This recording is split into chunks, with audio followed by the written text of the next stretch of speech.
Okay, we go from one of the year's worst films to one of the year's best so far. And he's fresh off of his funny supporting turn in Burn After Reading. Nope, not Brad Pitt, but John Malkovich, who stars in The Great Buck Howard. Now, John Malkovich is a brilliant actor who can steal scenes from lead actors or do really well in lead roles. The way he delivers dialogue in many of his films call for him to, get a little intense at times, but the way he does it is he never goes too crazy with it. And Malkovich has a skill of just sucking you into his roles, and him playing magician slash illusionist Buck Howard is no different. Now, Buck Howard is indeed a real person. He was once a regular on The Tonight Show with Johnny Carson and is still popping up on shows like Regis and Kelly, and very prominent on the magician, illusionist touring circuit, if you will. But once that's been ended for him, he still continued to do the small venues, tour the small places, and enjoying doing what he did and putting on a show. The story is told through the eyes of Troy, Buck's road manager, played by Colin Hanks, who really comes out of his shell here. And Troy does not know what to make of Buck. Is it an act or just some of it? We get a scene with Tom Hanks, Colin's real father, who wants his son to enroll in law school, but Troy has an aching to go into show business, and Buck is his very first client. No matter how hard he tried, he can't break through the walls of Buck's secrets, and quite frankly, neither do we, the audience. Troy tries to learn a lot about the showbiz and does so by getting close to a PR rep played by Emily Blunt, whose performance in Sunshine Cleaning I talked about last week, and she does really well here too. Seeing Buck through Troy's eyes is the way this movie had to be because Buck himself was an enigma. No, he was somebody that you couldn't break. He was one of the very few illusionists or magicians that wouldn't let his guard down, not even for a split second. And that's how he should be remembered. The makers of this film could have easily done a guessing game biopic of Buck, trying to guess the type of guy he was, but to me, it would have come off like it was, and that being just plain phony.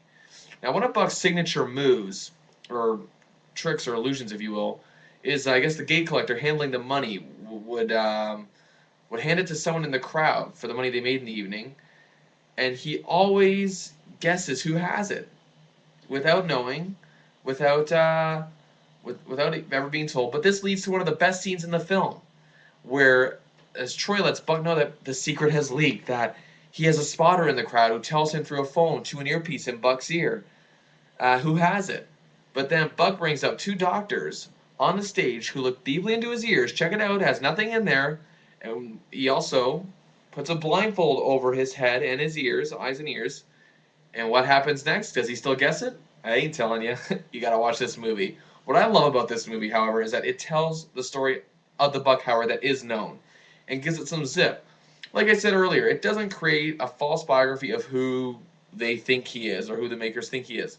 So many biopics of Houdini are guilty of that.